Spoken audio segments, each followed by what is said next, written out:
Do you miss me at all? Do you think about the things we used to do? No, you couldn't stand tall.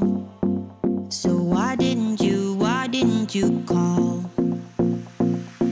So many years has gone by, but I think about you all the time.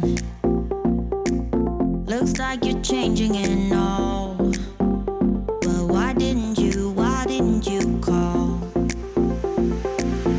Something in the air, always something in the air. Inexplicable, I can feel it in the air. Can you feel me?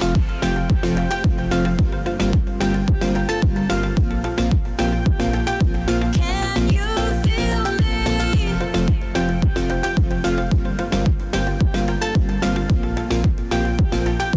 Can you feel me?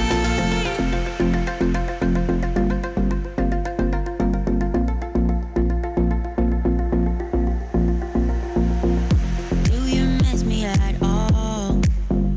Do you think about the things we used to do?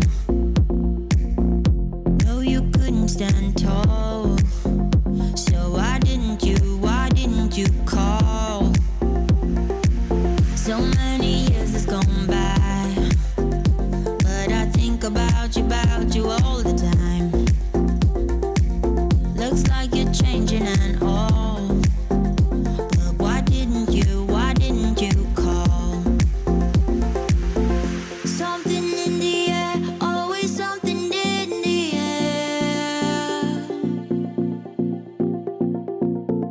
Inexplicable, I can feel it in the air. Can you feel me?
Hello, everybody. Welcome in. It's finally time. It's finally here. It's LAN week. We got a special edition of Esports Weekly for you here. We're going to go over what you may have missed during the spring split, what you can expect for this Masters LAN. We'll even have some special guests here in studio. It's part of the allure, the charm of right here. Thank you, Hindu Man. Yes, I'll get to you. A little bit of patience, please. I guess I'll introduce him now. As always, here with me to do some predictions. Here on the desk, I've got Hindu Man and Taco. Watch out. I just nearly killed the desk, you really did. My own power. I'm just getting too strong. I don't realize. I know. We had a whole week off. That was so weird. I'm excited. It's time to finally get back into it, but we're going to wait a little bit on our Masters LAN predictions right off the bat. Instead, let's kind of recap what we saw during the spring split, and we'll start in Europe. Obviously, Rival and Dignitas are here, but that means that Energy didn't make it despite their really great start, and I feel like a lot of fans are probably surprised by that, Taco. I think we called it at the very start. It's very hard to envision a LAN environment that doesn't include Energy, and this is going to be one of the first times in quite some time that these teams are going to have to compete without falling back towards kind of trying to deal with Energy, because the teams always say it every single time. The more you play them, the harder it gets, and now without having to deal with it this time around, I can only wonder who's going to be taking their place. But looking at both Rival and Dignitas, these are two incredible teams. I think definitely deserve to be here. Yeah, I mean, but Energy had such a great start to the year. I mean, they looked really good, but they just fall victim to that triangle of the Obey trap. Yeah, exactly. And then it comes down to that Obey trap. Exactly. It really doesn't know.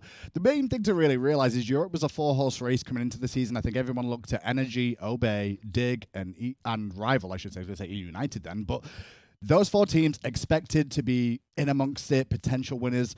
And it came down to the fact that Rival and Dig didn't make any changes. Yeah. Obey, Energy both made changes, and that ended up hurting them. They split. No real surprise, though. But it is a good look for them going forward into the next rest of the year for me. I do think that both these teams are going to step it up going into summer. Do you think that is what it really comes down to here, is that they just made a roster change? Period. I think that's all it is. I think there's just that little roster change. There's still things that are going to take time to work out for a team. You can't expect to have a roster change and stay up with a team that has had that same roster for such a long period of time. Do you feel the same way, Taco? I'm kind of in the same boat as Hindu here. While it's nice to think that Emilzy and Rafa are going to immediately sink right into both of these team environments and manage to pull it off just fine. It's because these players are so mechanically gifted and other things like that. They both have plenty of experience to boot, so I'm sure it's been a bit better than what it might have been had it been different players being shifted into these positions. But overall, I think we're mostly looking towards the summer split and future outcomes as opposed to expecting immediate outcome from the spring. Well, let's talk about the other half of that roster change that we were discussing with Energy. As you mentioned, Hindu, it looked like it was going to be a 4-team race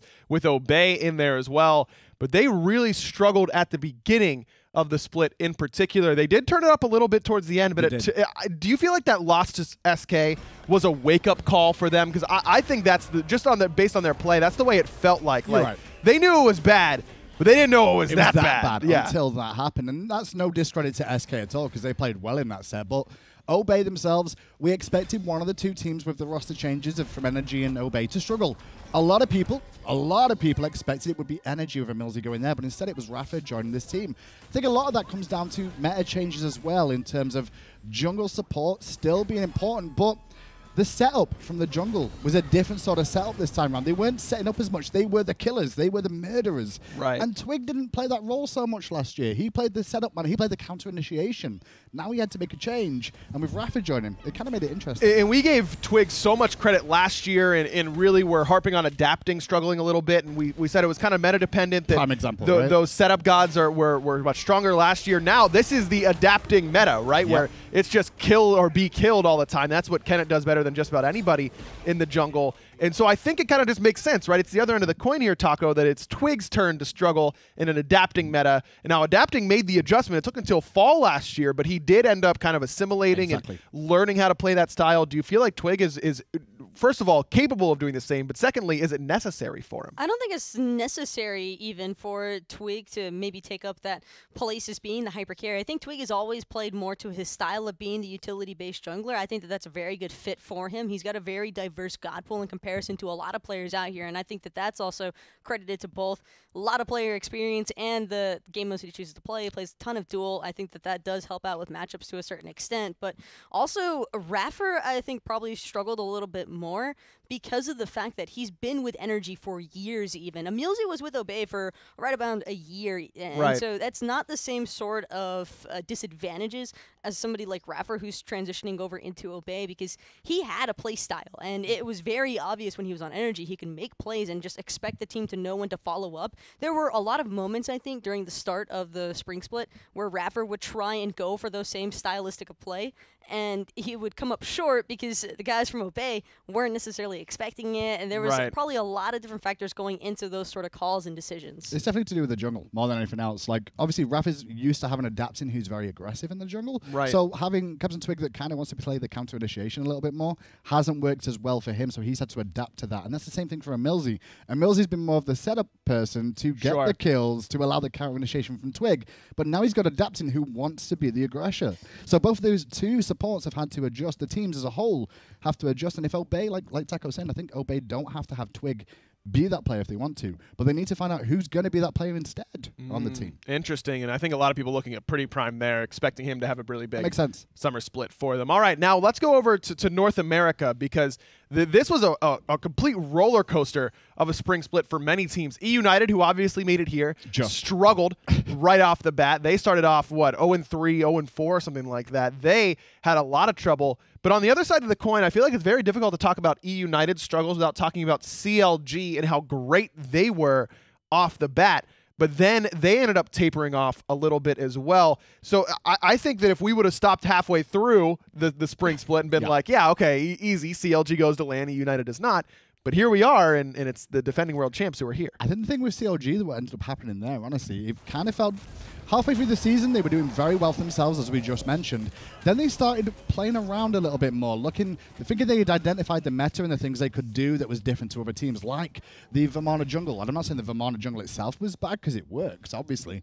But I think they just went a little bit too far, a little bit too deep down a rabbit hole that wasn't the right hole to go down, I guess. It kind of ended up coming back to bite them. I mean, they pulled a page out of Splice's book. They were playing Warriors in the duo lane. Snoopy was playing Cullen, that kind of stuff. Like, I don't know that is exactly what you're looking for if you're a CLG fan. Snoopy can play the normal hunters and do just fine. Or, he's got the pocket picks. He's got the Vulcans and the Mercuries that he's played in the past.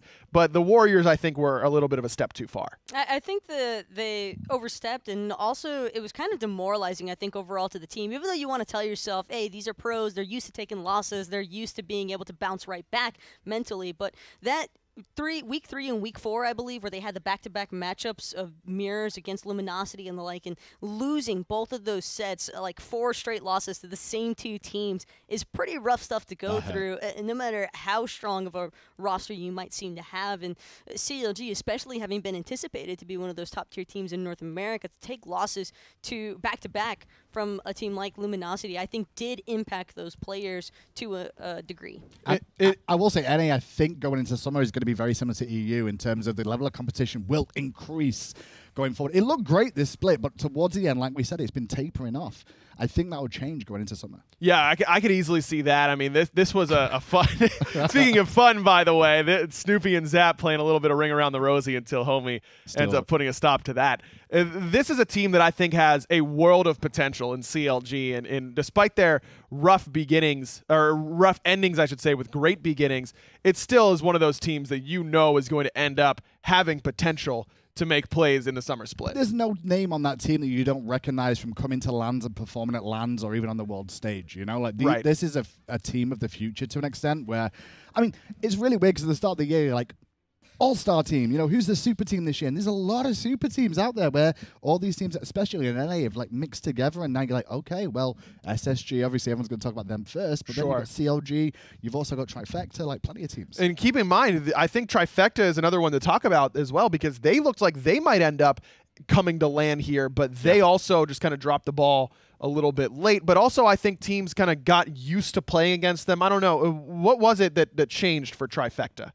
For Trifecta, I think that they were really on the rise for a moment, and it felt like it was during that shift where we had a couple of patches go through, and teams didn't really seem too certain of which direction they really want to take their team comps, whether it was based more towards individual picks or some of those crowd control focused team style.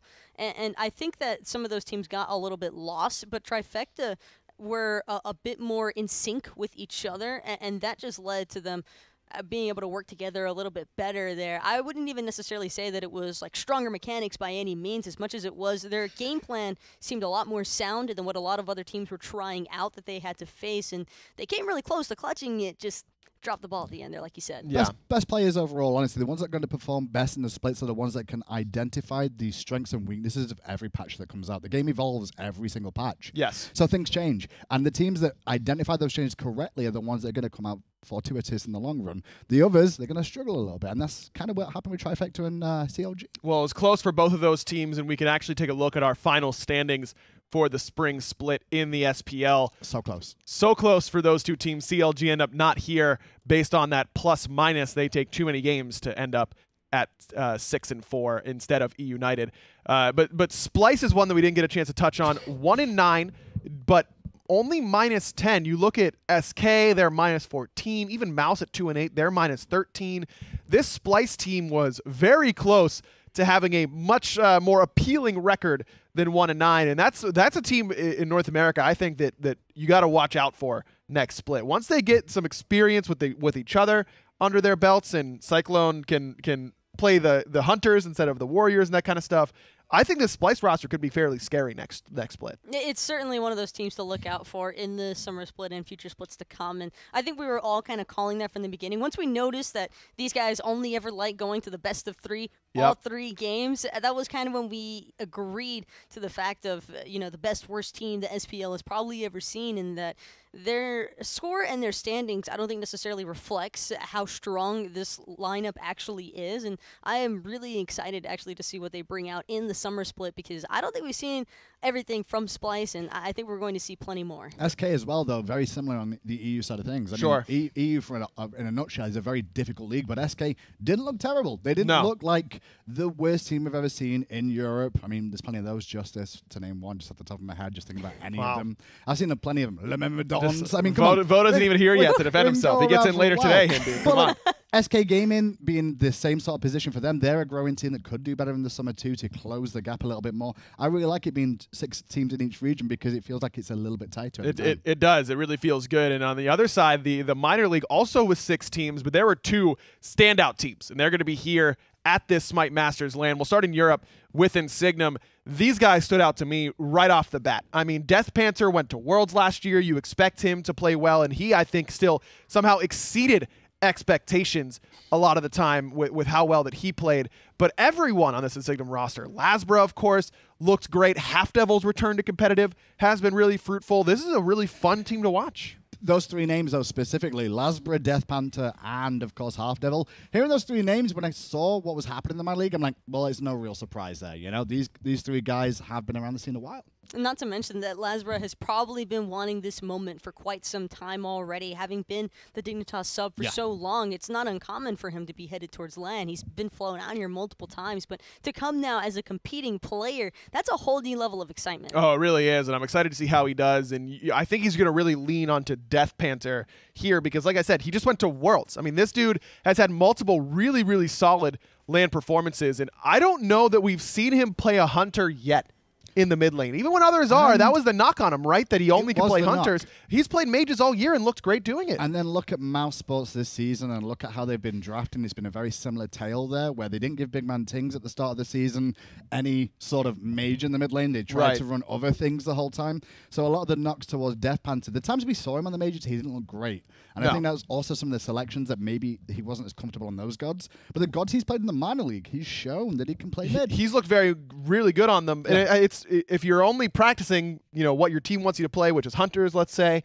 for what Elevate was doing last year, and then you're asked to play a mage, it makes sense that you wouldn't look quite as comfortable. Now that he's getting to dictate his own god pool, he seems to be doing great with it, Taco.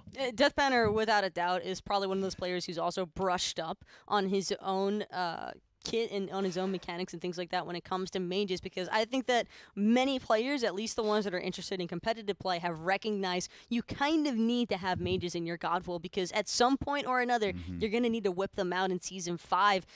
There are certain gods I think that can definitely carry through in a match, and Death Banner has seemed to develop a lot of comfort with most of them. Yeah, he really has, and I'm excited to see how he does up against the other side, which is North America's Anxiety Onset.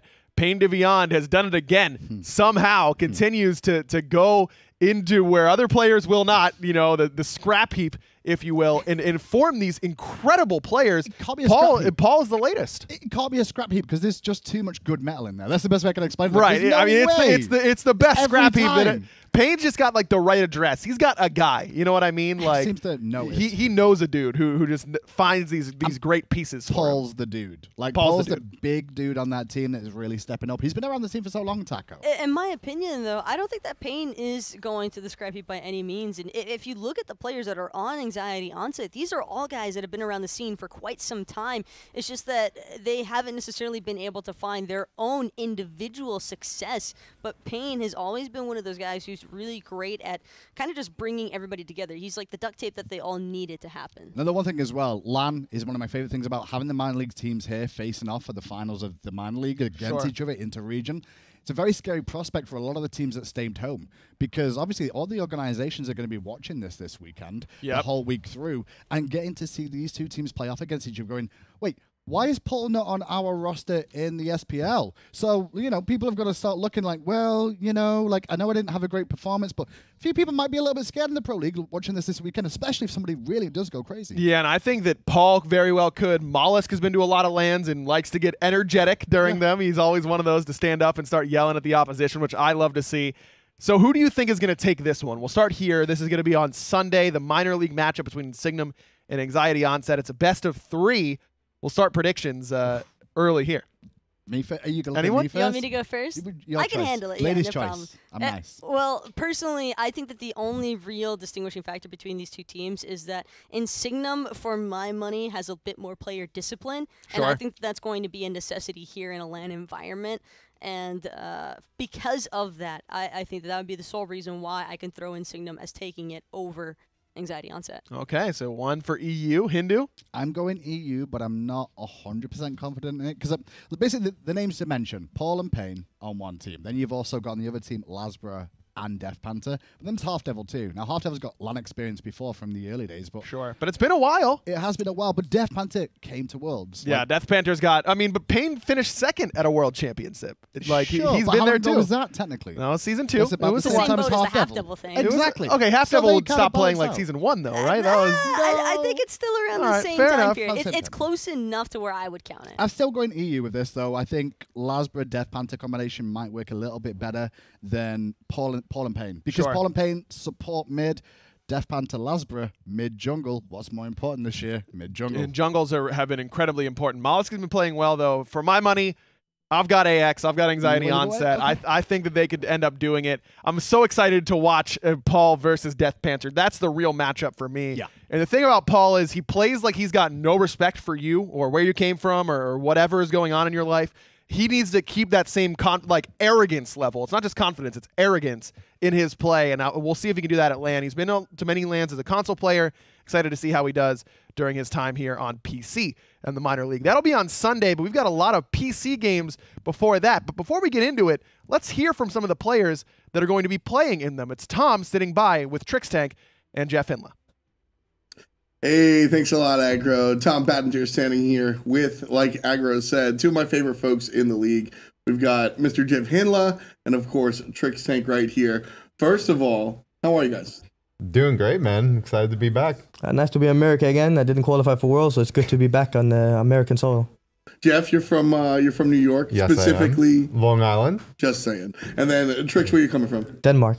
And so, you know, you guys have been here for a long time with the league. So, first of all, I want to ask you, what's it like coming back after missing a LAN? I mean, basically, like, the only LAN me and Cuberford have ever missed is Worlds, and we've done that too many times now. But, like, so that's, like, probably, like, Worlds is the one you don't want to miss. Like it's actually the one that makes you the most depressed. So I think if we didn't miss this LAN, it would be all right. But the Worlds is like just really depressing overall. So it's never fun. So, I mean, is this sort of like a comeback LAN for you, or is it not even a conversation? I feel like this is like, yeah, I guess it's a comeback. Like, I mean, we still want to show that we're in the top like we were last year in the start, but hopefully this year we're just going to keep it rolling all year long. I mean, you guys have looked great and are on top of the league. You too, Jeff. I mean, both of you, I want you to touch on being on top, because like I said, you guys missed the LAN, so you weren't on top. And frankly, Jeff, it's been a while since you guys were #1. Yeah. Feels good, man. It definitely it feels good being, #1 seed coming into LAN, feeling good and very confident with my team and my team's play. And this LAN's, it's scary, man, because it's only top 2 from both, right? Like, I love you, but I don't want to have to play you, man. Like, it's gonna be good. They're good. Like no matter what, like we have hard games, man. So yeah, and I can't wait to actually play NA again because they won Worlds now, and like there was a lot of talk that NA is worse, but I mean they're looking strong now, so we're kind of excited to play the American teams again. That's a big point. I don't feed into this NAEU nonsense. I plugged into Smite in 2013, 2012, and was like, I like the league, right? EU versus NA, never really my thing. I think that Europe has been dominant for a while, and last year I wouldn't even say that NA was dominant. I would say that United was really strong. Now this year, I think when you look and you compare the top teams, you're looking at a situation where that's very different. NA and EU seem to be just as talented, at least at the top side. What is that? How do you feel going into international play knowing that? I mean, I think right now in the new meta and everything, like there's so many things that can work as well. So I don't think that there's anybody that has a specifically better playstyle, which last year there was a specific meta. Yeah. And that was just EU that completely figured that out, and we were just dominant because of that reason and only that reason. This year, it doesn't matter if we have different playstyles. Everything can work if you played good as a team. So I mean, I'm kind of excited to see what the Americans have up their sleeve, but that's gonna be exciting. I definitely, yeah, you can basically play anything in most of the roles, and if you're playing it well, you can drag it to late game, you can play it early, you can play mid, you can play for objectives, you can play for kills, you can play for towers. There's a lot of different ways you can play the map right now, but I'm pretty sure after this LAN, no matter who ends up winning, that's gonna be like, this is now how you play Smite. Yeah. I think everyone's kind of in a free-for-all right now. Like, this is good, this is bad. There's a lot of different styles, like you said, but after this, I think that's gonna change. Well, that goes to a direct question then. Is there a correct way to play, quote unquote, or do you think it's whatever your team plays best? I think it's just the way that you play the best. Like, you're a team or you're very team-oriented, like combo-wise. Like Rival, for example, they like their combos and their CC combos, and they're really good at playing it. So obviously they should play that. Where we have Obey, who's really good at just playing aggression with the Kukulan in the support role and so on. Like, so there's a lot of different ways you can play, and I think there's no right playstyle. I don't know.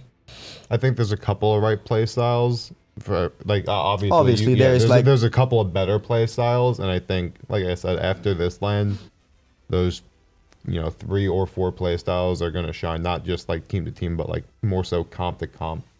Well, you mentioned, Trix, earlier that this is the first time in a while that you've kind of been able to have that creativity and that freedom, right? I mean, there's always been, maybe not always, but I think the majority of times when you look back and we talk about old Smite, we say mid-harpy meta or guardian meta, or we talk about those, Chinsai meta, right? This is a much different world.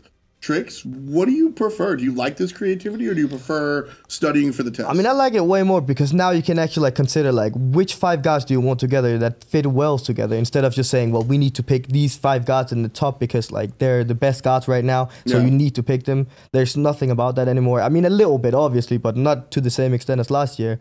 So I like it way more being creative and trying different combos out. So it's been a good experience. How about you, Jeff? Not being just locked into, hey, play Geb every game or you lose. Not being locked like that it's great because you actually get to play the game. You don't get to play a god. You get to play the game, multiple, which is great. Yeah, I agree. The creativity has been a lot of fun, and watching these teams and these players come and do that has been really, really cool. So that's been, really neat watching everybody kind of get creative, and I think that leads us right into our next part, which is top plays. Yeah. Now, you guys have sort of watched throughout the split, I hope. Obviously. So you know the deal. We picked out 3 strong plays here that we're looking at to consider over the entire split, actually. So it's been a lot of fun. I'm going to go ahead and take care of that. Last thing before we let you guys go, well, let me know your top moment of the split. What was your favorite part of the split? My favorite part of the split, I don't know. I think it was probably like we thought Rival was really good the first like time we faced them. But it was probably just beating them overall. Like it was very confident. Like we're back, baby. Like now we can actually like start like playing to our same styles we did last year. Now we played a top team and we're ready to go. So I think it was just overall beating them. I feel that. How about you, Jeff? Taking MVP away from Baskin. Hands down. We are going to talk Baskin later. But right now, that is Jeff. 3 times he took the MVP away from Baskin. Anyway, thank you so much for joining us, Jeff and Trix Tank. Supports for their respective teams, Space Station Gaming and Team Dignitas. Anyway, like I said, that leads us right into our next part. We selected 3 plays over the entire course of the season that have really shined above the rest. So let's take a look ASAP and see where these guys have landed. Sitting at number 3 is a really nice look from a mid laner. Nice shots coming out from Wolfie, and this one's all about the triple kill. And what really impresses me here about this one is the positioning. I mean, he's just hanging out in the back the entire time, tossing out the battle heal, and then when the opportunity arises, just smacks it down the middle, and then continues to walk forward for that last shot, which is really entertaining. But just joined here by Trix, and he said if I didn't shout out his teammates, I'd be in trouble. So Zeros also crushing it. 100% nice stuff. Again, we see the Raw come out, this time with the NA skin. And this is Zero's this play matters so much. Look at what's going down here. Just has to defend the Titan. You know what, Trix, you're off camera, but how big was this play for you?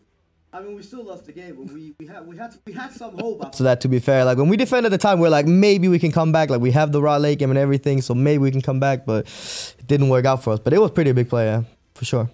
Really, really important one there. Now, the best play of the split here at number 1, the quadra kill. Got to be impressed when the guys bring all this stuff out. And I mean, right here from the Hunter, just watching Venenu crush it here. This one actually turns into the quadra kill, like I said, and this is all about that fire giant fight. So he's going to jump and chase one down here, and then what I like is how he turns right back around and knows that I got the runaway kill, but I've got to finish this one up, and just fires it through traffic. There's 2, jumps over the wall, gets 3, and then it was mistimed, but he didn't mistime it. That's 4 for Venenu on the Uller, who has looked really, really, really dope. There's a guy that, look, I'll be honest, I didn't give him all the credence when he sort of came on the scene in that mid lane role. I liked him as a hunter. I want to play the hunters in the mid lane. I guess you're giving me the best of both worlds there. Anyway, we've got predictions for the Master LAN coming up with something in just a little bit. I'm sorry about that one. I'm messing up here on the live show, as always. But fine stuff coming out here from the Ratatasker as well. This is, the top fail. My mistake, folks. I'm really messing it up here. This was the top fail of the season. Weekend winds up with the almost pentakill. He gets 4 shots and then Clout steals it. Welcome to Smite, folks. That's how that one just goes most of the time. At least that's how it winds up in my games. I've been playing for, I think, 4 years. 2 pentakills in total. Shout outs to me. Anyway, we've got those predictions that I promised just a moment ago. Aggro leading stuff on the desk.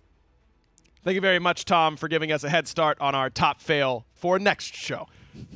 Anyways, thank you again to Trix Tank Live shows, and Jeff man. Hindla as Live well. shows. Did you realize that we couldn't get the full Sex tank? No, Barrow wasn't here, but we still got a tank alongside the Sex Jeff Hindla. It was just of the Trix variety. 2 supports as well, which also works out well. 2 of the longest standing supports in both Europe and NA, to be fair. Although, those top players, 2 raw plays, and no Baskin. All mid laners, no Baskin. We're going to get into Baskin later on. How can we not talk about the LeBron James of Smite? I mean, whoa, come on. are we that far along with him now? Woo. I just think that's bold that's a statement to make hilarious there. comparison to me that I think is great. So I'm going to keep rolling with Okay. it, even if maybe he doesn't like it or other people don't like it. I think it's funny, so I'm going to do it. Let's get into it then. We delayed long enough. The bracket for your Smite Masters LAN. If you haven't checked it out quite yet, we're going to start off. This is a double elimination tournament, so despite whatever teams lose, they will fall in to the losers bracket. But we start off the day on Wednesday with a bunch of those international games. There you see the losers side of the bracket. We could explain this a little bit easier. My favorite forward. thing is that if you lose, every team gets to play and lose twice. Yes. That's basically all you need to know. If they played one game and lose, don't worry, they're not out. But if they lose again, they're out. So Oceania, 2 games, go home. Wow, Graham, I guess I don't have to ask for your predictions for their matchup up against Dignitas. If they win, I'll be very happy for them. Sure. We'll talk about that in a minute because I think that we should just go through these pretty quickly for the international games. Sure. Number 1, Rival versus Mashu Boys. Rival coming in as the top overall seed here. This is Rival all the way, right? No disrespect to Mashu Boys, of course, but this is the team that finished second at Worlds last year up against the Mashu Boys. And the Mashu Boys have got a lot to learn, and this is going to be one of those chances to learn against one of the best teams in the world. So it's not going to be terrible for Mashu Boys. It may feel very one-sided, more than likely will, but it gives us a good understanding of how Mashu Boys are going to do against their next opposition in the loser bracket. I think that's what we're mostly looking at here for some of these international teams versus the NA and EU teams. We're mostly planning how we're going to see them pitting against each other. Yep. And I think that for Mashu Boys, there's a lot that they could learn from their set. That's going to be the most important part, is the experience that these international teams choose to take from these sets. And I know it's only one set and before you're into that loser's bracket, but sometimes you just got to jump. Well, they'll have the opportunity to maybe play another NA or EU team if they can win that first matchup in the losers bracket. Let's go right down the list here for all of the SPL versus international teams. Sure. E-United versus Latin America. We're all going to have E-United here. Latin America actually has a play-in game. We expect this to be Nocturnes. That's a team with Noitu Lover and a lot of the other dudes who played at Worlds last year as Latin American representatives. Excited to see what they have. And if it is going to be them going up against E-United. Match 3 is Dignitas versus Uyghur and Servo. That is your Oceania representative that Hindu so kindly BM'd just a moment ago. That wasn't BM. That was definitely BM. No. Well, I think we've all got Dignitas there. And then match 4 is going to be Space Station up against your Brazilian representatives. That's going to be Kliz and Black Dragons. We all expect Black Dragons to win because Kliz is going to hard carry. He's going to give him the Klizness. He's going to give him the Klizness, but Space Station still is going to win. Instead of going game by game here, I think this makes more sense. Sure. Which international team has the best chance to upset an NA or EU team? LATAM is going to be my bet. I think that Nocturnes, because that's who we're anticipating to make it through, would probably be the team that I'm going to keep an eye out for. Like we've already mentioned, they have that international experience. They're also probably the closest towards the SPL meta, at least from what we've seen during all of the SDS broadcasts. And so I'm really looking forward to basically taking some key notes towards how these teams may have shifted over time and what sort of experience they're planning to bring into this one. LATAM's come the closest before, so they're always going to be the favorites in the international stage to maybe be the team that breaks the EU NA situation. Although, you know, Black Dragons as a second outside, if I had to choose a second one, Black Dragons. That's the one I got. I think the Black Dragons could, maybe Baskin has an off day. Maybe all of Space Station goes to McDonald's, gets sick, and then all of a sudden. I meant for lower side, not like first oh, round. Okay, all right, Jeez, enough. Yeah, chill. okay, all right. Well, yeah, we've all got the NA teams and EU teams moving forward. So let's get into those big, really, really important quarterfinals matchup. Now, it is quarterfinals because the double elimination, even if these teams lose, because there will be one loser, they'll drop into the lower bracket and could have a chance to find back themselves in that finals. So let's start off on the top side here. It's a World Finals rematch. E-United versus Rival, is if those two teams both do advance, which we expect. So let's just get right into it. Does E-United defend the title? Do they take it to Rival again, or does Rival get some revenge? Do this one first? It's up to you entirely. I'll do this one first. I think EU take this one. I think Rival have looked better than E-United at the start of this year, and I think Rival have got a point to prove. They want revenge, and that's going to be the big key. I think that's going to push this over a little bit more. So E-United not going to be as worried, I think, but they're still going to come prepared. I think it's... Let me put it this way. I think everything in the upper bracket is going to go all the games. I don't think there's a single one past the first round of games that is not going to take every single game. They're all best of threes minimum. Right. Progressing to best of fives and even best of sevens. So... Yeah, we've got a best of 7 to close us out on Sunday, but we'll get into that. Yeah, this is a best of 3 in the quarterfinal. May not seem like enough for you fans at home, and I understand, because I want to see as much of these matchups as possible, but Sure. it is that double elim, so you're going to get a chance to see these teams even if they lose.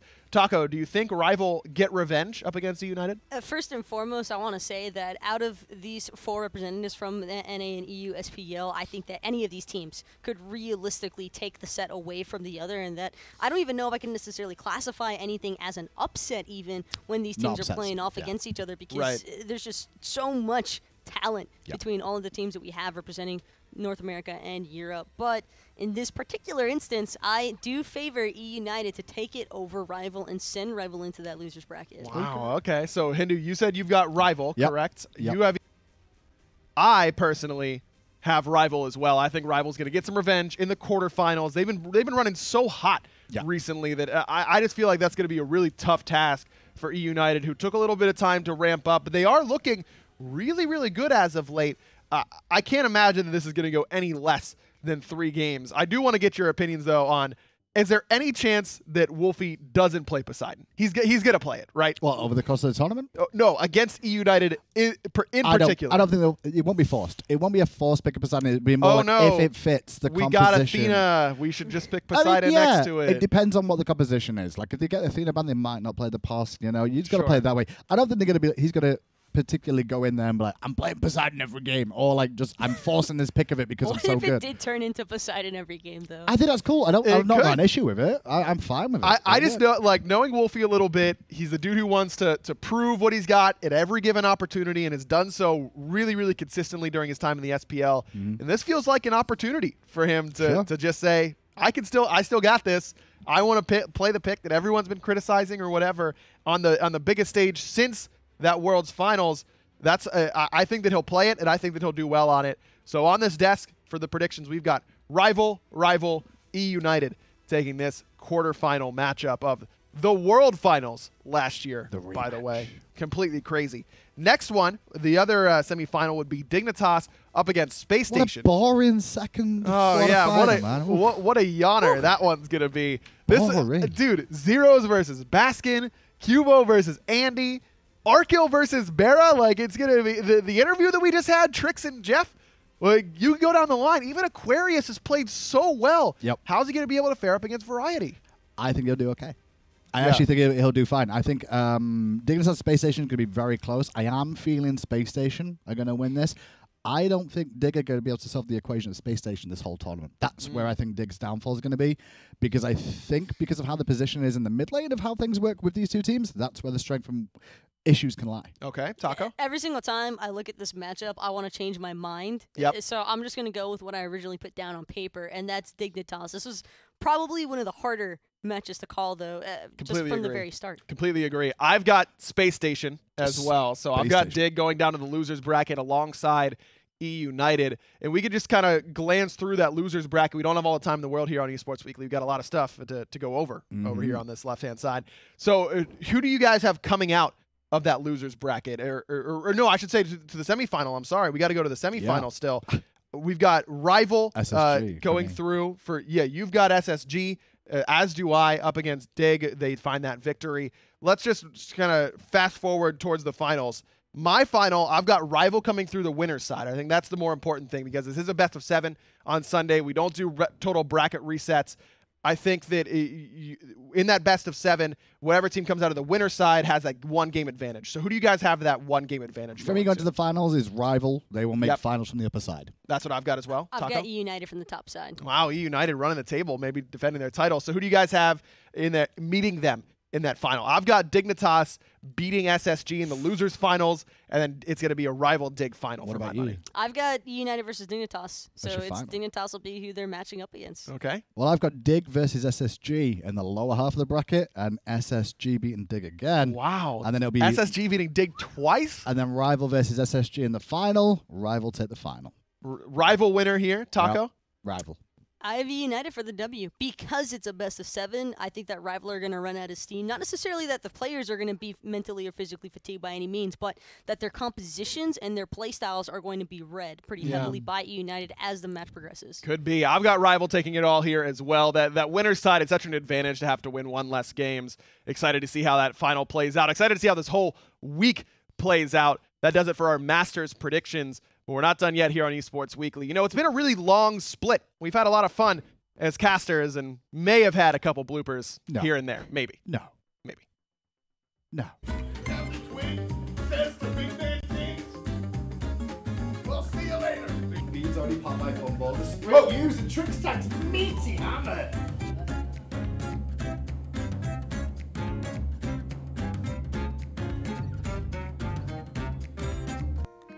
Hello, darkness, my old friend. What they just had happen to them as well, so we'll see if they can come back in.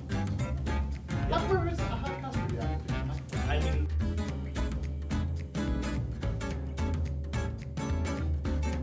no one has ever said that. I mean, they do. I don't know. Likely to fall here. Big man tings. Making them big man wings. I see what you did there. Because he's a chicken and you burn him and you fry him. Thank you.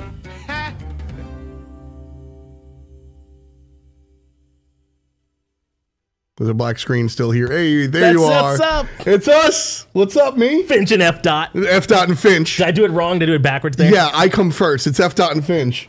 What's up, man? I don't know if I've ever heard that to be true under any circumstances, but yeah. I made it back. Nody wants aggro here. You know what's Yeah, we funny? were keeping on this. No, We yeah, don't we're even doing go this. This over is to our Ryan. show. Yeah. This is What? our show. What's up? I know he's Oh. the host in quotes, which means he sits at the first chair. But keep it on. No, the come F-dot back and here. Finch Come back show. here. Yeah. This No, was you don't sick. need to go. You don't need to go back there. It's totally fine.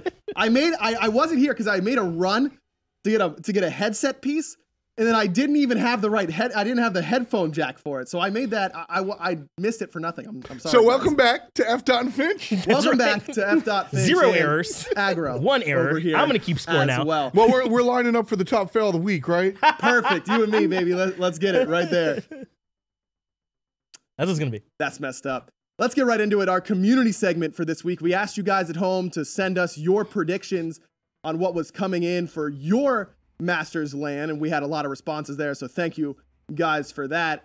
This we got one Cliz. That's winner. Cliz. You think Cliz is gonna win? I'm rooting for Cliz. Well, I mean, if you saw that bracket, there's not even really who cares. It's Right, the who other cares? teams, right? I think, and then Cliz makes all the way through. So I yeah. mean, let's go Cliz, right? I think that's Yeah. Let's go Cliz right there. We've got another rival victor Yeah. as the predictions. Rival ends up kind of being the favorite for a lot of the community. Are you guys on that same train? We just did our predictions there. Do you think that are you guys on that rival train as well? I'm not on the rival train, but I understand why people are. Sure. This squad came out runner-up at Worlds and certainly showed off more. They looked like a team that lost at Worlds that didn't necessarily need to lose. Sure. A lot of times you watch these championship finals and you go, there was a clear victor here. Now, United took home the trophy and won, and I'm taking nothing away from them. But look, if there was another set, rival might have won. Yeah, they really could have. And you think they'll get revenge here this week? You think they got it in total? No. Cool. Finch? I do. I put my bracket out already, so everyone's Yep. already saw. But I have Rival at the end with E United, actually. So I do predict that Rival would win. And I've been kind of working on stat sheets for us and looking back over it. I mean, Rival has not finished worse than second at a LAN since this tournament last year, Masters.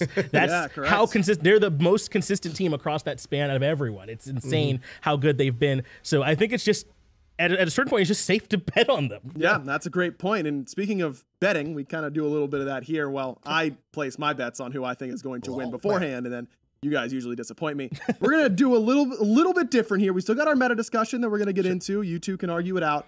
Instead of the lightning round, though, we're going to have a couple special guests join us through the lightning round. But we can still get into our meta discussion this week, which is going to be the LAN meta overall. We always see these develop at these sorts of events where teams will start to prioritize picks that we weren't really seeing during the spring split, maybe different starts that we could see, itemization, god picks, whatever it is.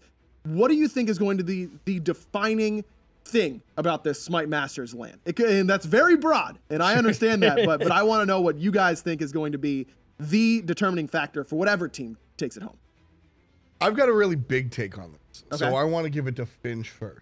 No, that's fair. And I think that, and you hinted on it, the biggest thing for me in this LAN is going to be adjustments. And I've been sitting with the pros, sort of talking with them a little bit already, and just from what we've seen, it's a long tournament. It's double elim brackets. So we were going down to losers. It's how well these teams are adjusting through multiple days that's going to be the real big factor for me. You know, you've got like Space Station, their cards are kind of on the table, right? Baskin's the best player. Will do other teams keep letting Baskin do whatever he wants, or do they try and shut that down? You know, that's one of those things. It's how well they adjust to that throughout the LAN, determine what the winning factor is for each team and what the response is. It's long sets, tons of sets, so adjustments to me is going to be the big thing. Interesting. Tom?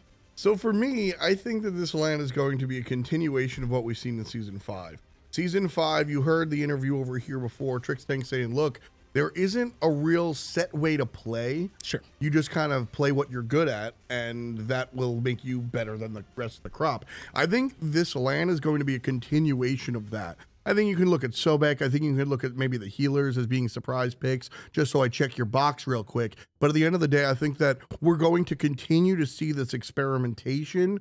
I don't think I necessarily agree with Jeff, who said, like, whoever wins kind of sets the blueprint for the season. Sure. But I do think that this LAN will still be experimentation, especially when you give into the fact that there's a double elim process. Okay, well, that's all fine and good, but we're here to get into the nitty-gritty of it. I want a prediction on what that experimentation will be, whether it be a pick or a style. Do you have anything for us?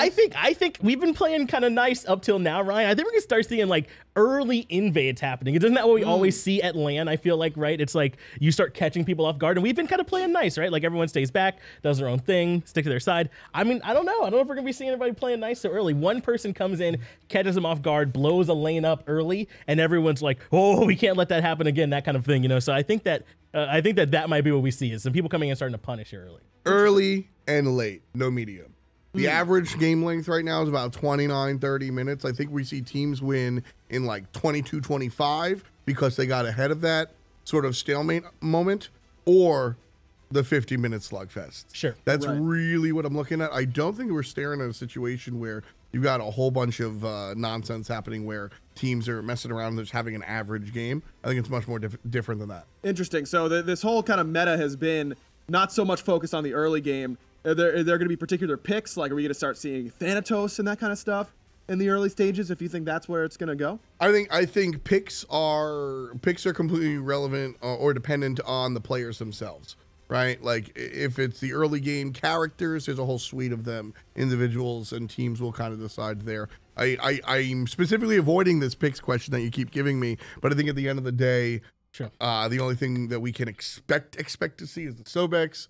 And like I said, if there is going to be like a nemesis or a hard carry in the hunter role, maybe we'll see that Aphrodite, that Chang'e that's been sort of cheated out a little bit during the regular split. Yeah, I wouldn't be surprised at all if we see big sustained comps sort of come in here. I mean, that's something that we've seen a lot of at LANs, along with, like I was talking about earlier, like changes in the way that we start the games too. So that wouldn't surprise me. But we've had some changes here to some of the, like, to some items that we've seen a ton of, like Crusher's getting adjusted, right? I think Magai's Cloak just got adjusted as well for the patch we're gonna be playing here on. So I mean, we might even see them kind of change their mind and where they go with some of these defensive options, because almost everyone's been picking up the Magai's Cloak lately, right? Because it gets you away from that initial burst of crowd control. It helps so much of your survivability. So maybe with it being a little more expensive, we might see some adjustments there too. So I think there's a couple areas where we could expect to see maybe some changes, maybe not. All right, let's wrap it up real quick here so we can get to our special guest. You try to keep getting away from it, but I'm gonna get you to say at least one. Name the god that will be played the most, not named Sobek. Not named Sobek. Considering that Zeros and Wolfie are here, I think we see a lot of Ra. A lot of Ra. Interesting. If you're going to go for a mid, I was going to say Giannis, but that's where I thought you were going. I think we see a lot of Ra. I think Giannis gets caught up in the bans a little too often. Sure. Okay. I still think we're going to be seeing plenty of Terra. I mean, like, how strong is she right now? I mean, her team fight is absolutely nuts. I know nuts is a word that we like to use, but it's Earth and Fury. That text box is long for a reason. That's a good ability to be using. Hot for takes sure. that we've got over here for you. Yeah. Thank you guys for joining me for the meta discussion. Sorry you won't get to be a part of the lightning round, but I'm sure you'll enjoy it anyway. Yeah, that's fair. Tom was just going to lose anyway, so save him that embarrassment. Yeah, that's totally fair. That's false. Look, that's false. Tom, it's going to be okay. Now, we've got a quick video for you as we get our special guests in here. Look, Baskin has been the king so far, and if you've been following the NBA playoffs, the king himself, LeBron James, has been dominating the Toronto Raptors. Rest in peace for all you Raptors fans. Not over yet, but we all know it's coming. Baskin has been the one ending other teams, kind of like LeBron has ended the Raptors. Is it fair to call him the best right now? I think it's fair without a doubt, with plays like this that he's made so far this split.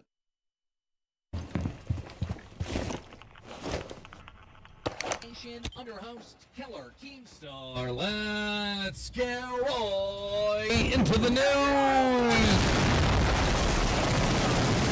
The news is, Baskin is a god.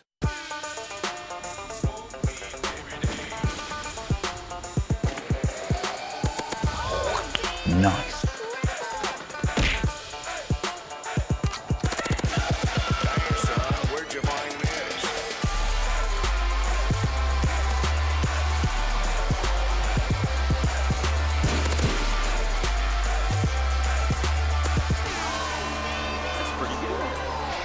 I came here to eat ice cream and kick ass.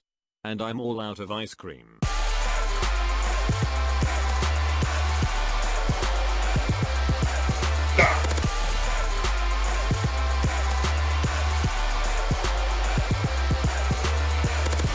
Catch it then.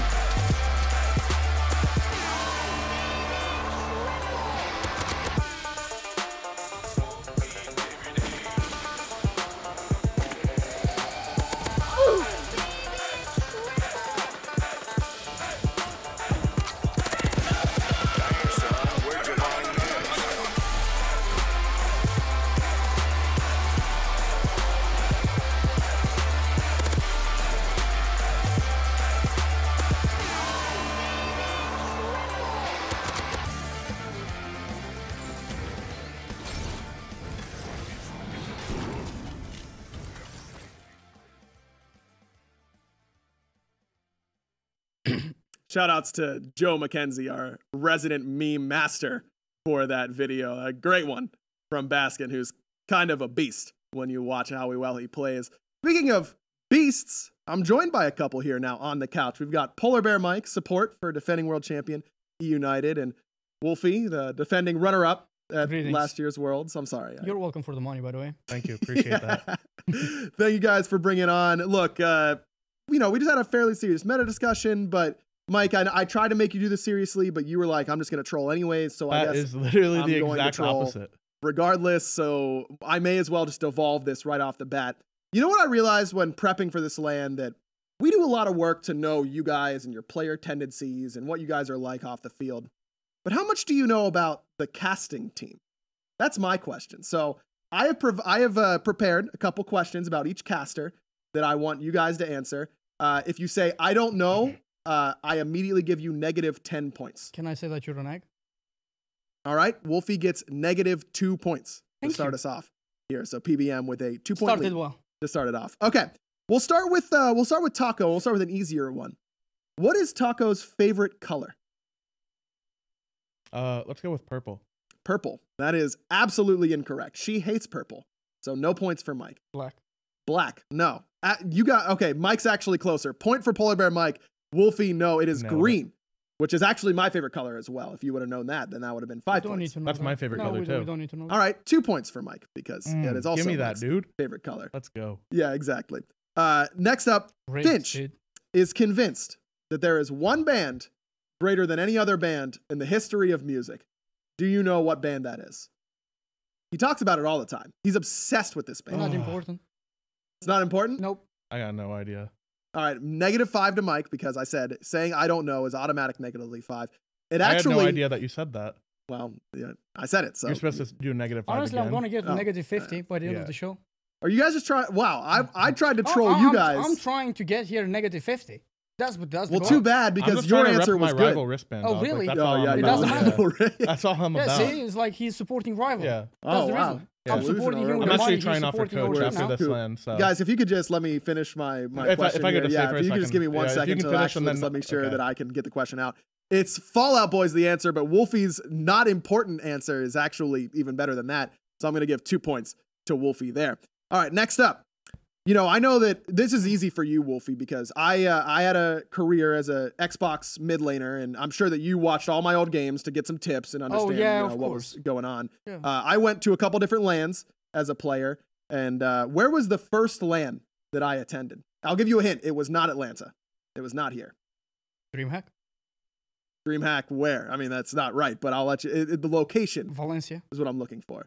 No, I wish I would have gotten to Probably Valencia. not. MLG Columbus.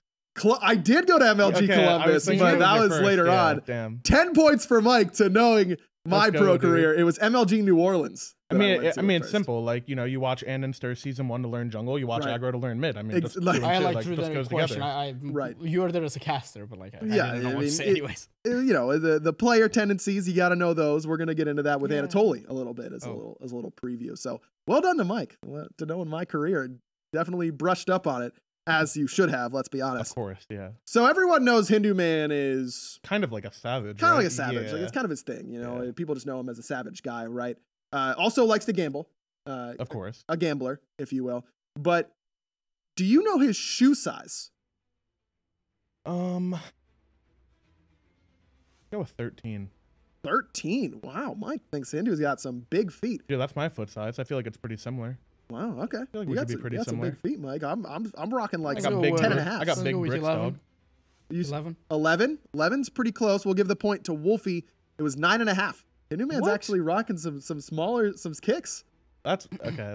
That proportionally shouldn't be working out that way. It's working out for him so far. He's darting all over the place, yelling at this person, insulting that guy, being a savage, just doing him, general yeah. Hindu Is that stuff. 1 point for me? I'm doing poorly here. I'm Yeah, supposed to be 1 on point for minus. Wolfie. Yeah, we can Maybe give him 3. No, can go minus? Minus? No, No? you will be more wrong next time, and you could be minus. All right, Wolfie, Whatever, man. don't worry about it. 7-1 so far. PBM running away with it. I dropped my rival wristband. That's man. far. Oh no, rest in peace, the rival wristband. Whatever. Getting towards the end here. F dot, he likes dogs. Everyone knows that. But he has 2 dogs living at home in New York. Do you know their names? Oh no. I should know their names, dude. You I've should. seen That's I've messed seen up. so many pictures over the years. They're cute dogs. I feel like they're my dogs. All right, well, I'll give you a hint. One of them has a really, really great name that I particularly like Aggro. a lot. It is not named Aggro. Supposed to be like that. It's not. It's not named Aggro. Well, that's unfortunate. Why would you then. name a dog Aggro? That wouldn't be a very good dog name. Is the You name would. Bailey? The name's not Bailey, is it? It is Bailey. That's Goodness, is? I'm just That's too a point smart. for Mike. Just too, 1 point. Give him 10 at least. Yeah. all right. Are you kidding? 10 points for Let's Mike. go, dude. That's only one. There's It's a another one. blowout. Goodness. It's Jamie getting- it's is getting F Dot's nasty. other dog's name. Wolfie loses 5 points because Yes. he wants to. We're going I don't to. know. I'm Oh, that's Trying to help him yeah. out. All right. If you can get this last question correct, though, Wolfie, I'm going to force you to win. So make sure that you get this right. I'll or try to get it wrong. Wrong. Yes. Okay. Anatoly, a storied SPL career, has been fantastic. around forever. Mike, this should The be innovator easy of the peasy for you. Transcendence Wukong build. Exactly. That's the big plays. But what god did he play the most of in the SPL? What god got the most plays? And I'm going to be honest with you guys. I didn't look this up. I think it was Raw.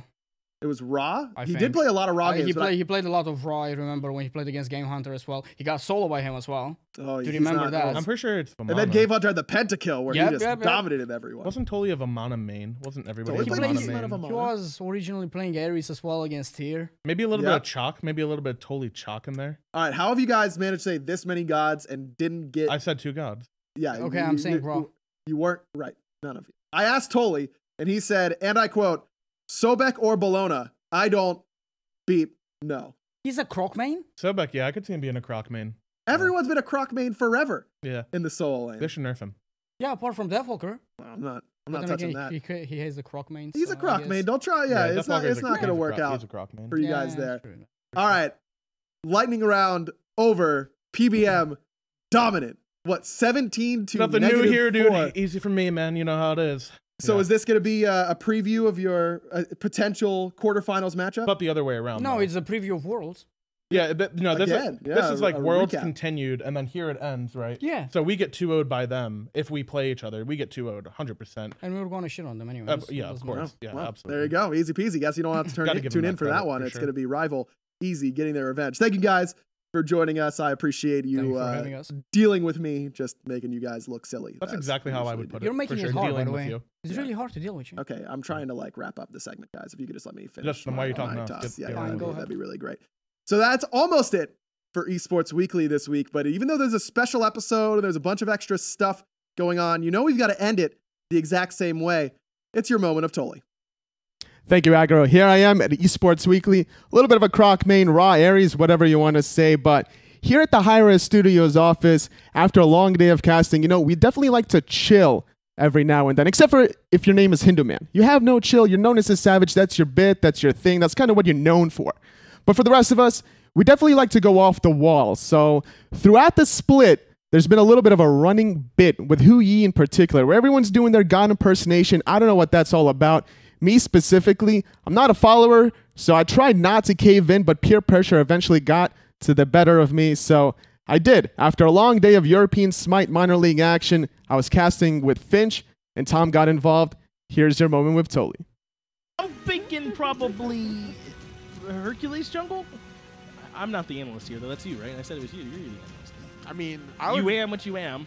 I am what I am. You're right, Finch. You're not wrong in that department here. If I were to bet my life on it here for poppies. Whoa, don't go. Toli. Bet your life on your Ho Yi impression, Toli. Do it. Ho Yi. What's happening? What? Right now. Happening? Ho Yi. What? What? I don't see a Ho Yi in this game here, Tom. I still want an impression before that was we go my to game. impression. I just said Ho Yi. I'll do one. Ho Yi. See, Toli, there you go. your turn, Toli. You're going to put me on the spot here, Tom? I absolutely am, Toli. I absolutely am. You know what, Thomas Banninger? You know what, Anatoly Alexeyev? I don't like your sass right now. I'm trying to cast a game here, and you're getting up all in my business, and I don't like it. Listen here, Toli. I want a Ho Yi, or we don't get a game. Wow.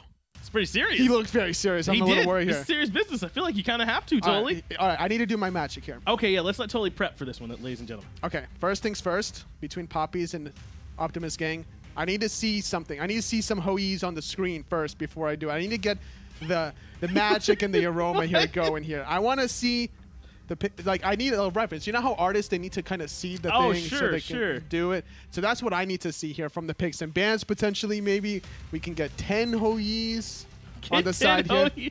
There's look at that. That's basically one Ho Yi. Oh, you're getting some Ho Yis. There That's you go. Look at all that. Ho-Yi. That's 3, plenty. Toli, you kind of have 4. to now. This is a lot of effort they put in. I'm gonna need some more Ho Yis. You kind of have got to do it now. There's a lot of suns that's about to be. Oh no, you've made your bed. You got to lay on this. Look at all these Ho Yis. Look at this. Oh man, that's a lot of suns right now. Ho Yi. Ho Yi. Toli, right now. Go for it. There's one more. There's still a Saket there on the table. I need to see that last and final 10th Ho Yi before I do it. All right. Well, that's going to be it. And the Ho Yi impersonation, you guys did it pretty good, but you know what?